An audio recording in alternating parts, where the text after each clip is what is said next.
संघर्ष योद्धा मनोजदादा पाटील हे सोलापूर दौऱ्यावर 7 तारखेला येत आहेत। मनोजदादा संपूर्ण महाराष्ट्रामध्ये ज्या वेळेस लोकांना भेटण्याकरता बाहेर पडतात ते तुम्हाला माहीत आहे, लाखोंची गर्दी त्यांना बघण्यासाठी ऐकण्यासाठी संपूर्ण महाराष्ट्रामध्ये येत असते। गेली 1.5-2 वर्ष झालं मनोजदादा वेगवेगळ्या आंदोलनाच्या माध्यमातून महाराष्ट्रातील सरकारला जनतेला जागा करण्याचं काम करत असताना हा त्यांचा पश्चिम महाराष्ट्रातला जो दौरा आहे तो अत्यंत निर्णायक आहे। कारण आता या दुसऱ्या टप्प्यात सुरू होत असलेला हा पश्चिम महाराष्ट्रातल्या दौऱ्याची सुरुवात सोलापूरला होती आहे आणि सोलापूरला ही जी सुरुवात होत असताना मग यानंतर सांगली असेल, पुणे असेल, सातारा असेल, या भागात जेव्हा मनोजदादा जातील, ज्या पद्धतीने सोलापूरमध्ये मनोजदादांचं भव्य असं स्वागत होणार आहे ते संपूर्ण महाराष्ट्र आता बघणार आहे। आणि मी एवढा आवर्जून सांगतो, मराठा क्रांती मोर्चा सोलापूरच्या वतीनं अतिशय सूक्ष्म पद्धतीचं नियोजन करून मनोजदादांचं स्वागत सुद्धा होणार आहे आणि इथं येणारा जो मराठा समाज बांधव आहे त्याची सोय कशा पद्धतीने करता येईल, त्यांना कुठल्याही गोष्टीची अडचण येणार नाही ह्याची खबरदारी क्रांती मोर्चाच्या सर्व पदाधिकाऱ्यांनी घेतलेली आहे। ग्रामीण भागात जाऊन लोकांना जागृत करण्याचं काम गेली 8 दिवस झालं चालू आहे।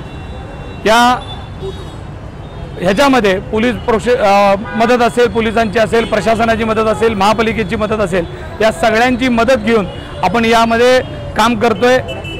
या मोर्चाच्या ह्याच्यासाठी मनोजदादांचा आवाज लोकांपर्यंत शेवटपर्यंत पोहोचला पाहिजे, यासाठी 200 भोंगे आणि साऊंड सिस्टीमची व्यवस्था करण्यात आलेली आहे। शेवटच्या माणसाला मनोजदादा दिसले पाहिजेत, त्याच्यापर्यंत 20 LED स्क्रीनच्या माध्यमातून लोकांना लावून मनोजदादांना लोकांपर्यंत पोहोचवण्याचं काम आपण करतोय।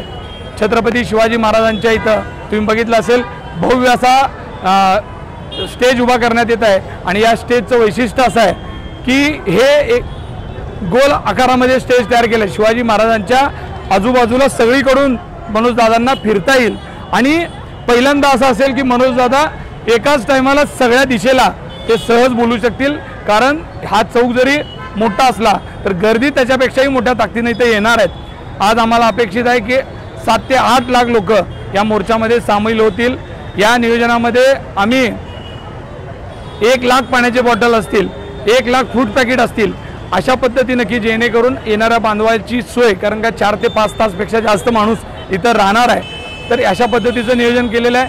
11 वाजता मनोजदादा संभाजी महाराज पुतळ्यापाशी येतील, तिथं त्यांचं भव्य स्वागत होऊन संभाजी महाराजांना अभिवादन केल्यानंतर रॅलीच्या स्वरूपाने ते शिवाजी महाराजांच्या पुतळ्यापर्यंत येतील, तिथं त्यांची भव्य सभा होईल आणि त्यानंतर मनोजदादा पुढं डॉक्टर बाबासाहेब आंबेडकर असेल, अहिल्यादेवी होळकर असतील, सोलापूरचे 4 हुतात्मा असतील, यांना अभिवादन केल्यानंतर सोलापूरचं ग्रामदैवत सिद्धरामेश्वराला दर्शन घेण्याकरता